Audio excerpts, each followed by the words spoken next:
Hi guys! Welcome to my vlog!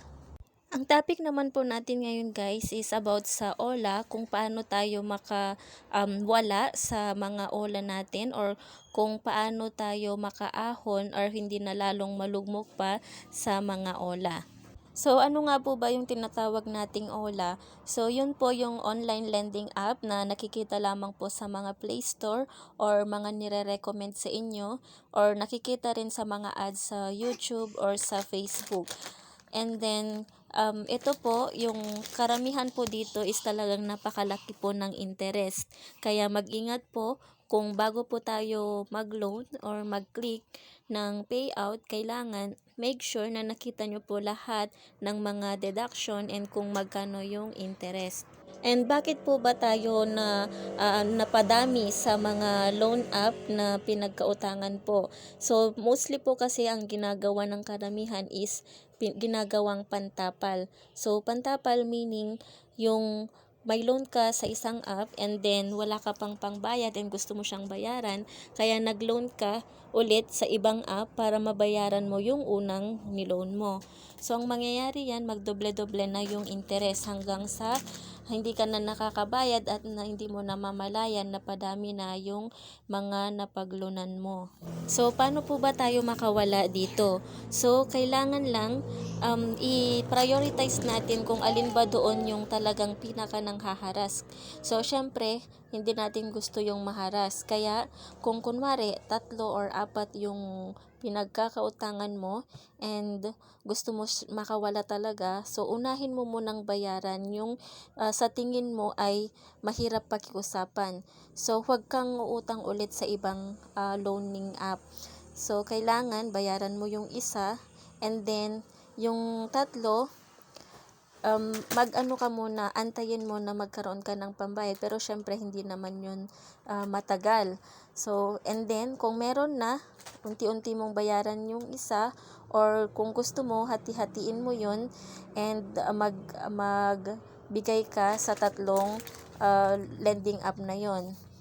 Or kung may buo ka naman ng pambayad dun sa pangalawa, ang gawin mo, kung may tumatawag or may nagtitext, tawagan mo yon or di kaya replyan mo kasi pwede ka nilang bigyan ng discount. So, kunwari yung mga interest niya after ng due date mo, pwede nila yun tanggalin. So, pwede naman po silang pakiusapan just if ever.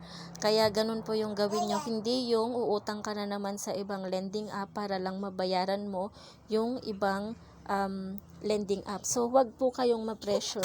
Kailangan mag-isip po tayong mabuti bago po tayo mag-loan ulit sa iba. So, lagi po nating tandaan na lagi po nating pinapractice yung pantapal na sinasabi nila, lalo lamang po tayong mababaon at hindi tayo makakaahon hanggang sa ma-depress or sobrang pressure mo na or ma-stress ka na talaga sa buhay mo. Kaya, wag po tayong padalos-dalos. And make sure po, bago po kayo mag-loan or mag-try sa mga lending app, i-try nyo po munang i-search sa YouTube since marami naman po yung nagre-review sa mga online lending app.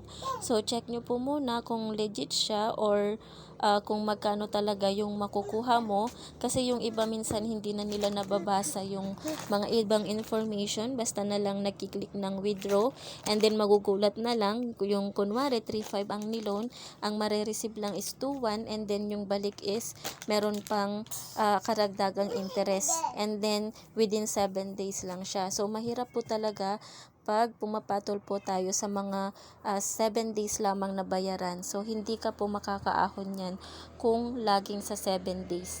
Kaya, mag-check po tayong mabuti, i-review or i-search muna yung mga lending app na bago mo po siya, bago ka po mag-register sa kanila para po kapag check ka pa po ng iba and makapili kung alin po yung mas maganda.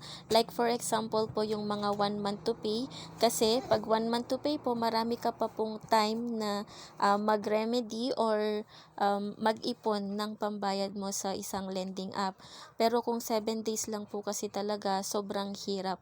Sobrang hirap po talaga kahit anong klase pa po yung trabaho mo, hindi mo po talaga siya mababayaran lahat. Lalo ka lang pong malululong. Kaya ang piliin mo po yung mga pang kahit 15 days to pay or 1 month po para mas marami ka pong time na maghanap ng ibabayad. And kung meron naman po, try mo na lamang pong humiram sa mga kakilala or kahit na mga kamag-anak. Kung meron, pakiusapan mo na lang para lamang po mabayaran yung ibang ola. At least pag sila, hindi na sila nagpapa-interest. And make sure naman kasi na bayaran mo para hindi po sila or makakaulit ka po sa kanila. Kasi mas maganda pa rin po kung maisettle mo po lahat yung mga utang mo, kasi mahirap pag utang ka ng utang sa mga lending app. Kaya sinasabi ko po sa inyo, mas mahirap po yung maharas ng mga online lending app kesa kakapalan na lang po natin yung mga mukha natin na humiram sa mga kakilala para maiwasan po natin yung mga ganyan na lending app. And kung wala naman po talaga kayong mahiram sa mga kakilala, since meron din silang mga financial problem na hindi rin natin alam or hindi nila sinasabi, kaya wag po tayong magtampo sa kanila. So, ang isa pa pong suggestion ko is try nyo po sa mga bank, since mas maliit po yung mga interest po nila, and isa pa is longer term po yung long term po nila. So, mas malaki pa po yung amount and hindi kayo mamroblema sa weekly na binabayaran or month or mga 15 days ganun. Since ang bank po, mga loan po sa bank is per month or monthly po siya yung bayaran. So, pwedeng for 1 year, basta monthly lang siya maghulog, mga ganun. So, itry nyo po yung mga bank na ginagamit nyo. For example, mas malaki po yung chance na ma-approve po kayo sa mga bank kung meron na kayong existing na savings sa kanila, or kung meron naman po kayong mga credit card, ganun, mas madali po kayong ma-approve.